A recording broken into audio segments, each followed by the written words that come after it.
One dark night, Sarah was sitting in her room, reading a book about ancient mythology. Sarah decided to go to the kitchen to make a cup of tea.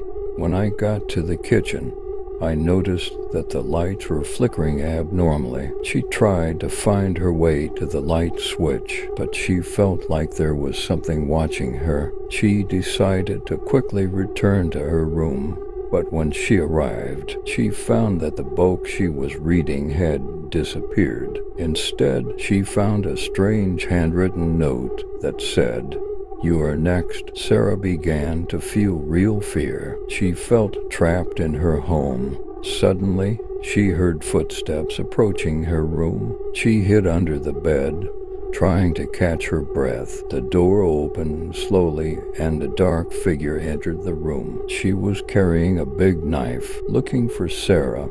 As the figure approached the bed, Sarah felt like she was going to be discovered, but suddenly the lights went out again and the figure disappeared. She found the same message written on her door, "You are next." After Sarah found the letter on her door, she felt afraid and anxious. She decided to go to the police, but when she got there, no one believed her. They thought she was just a girl frightened by a nightmare.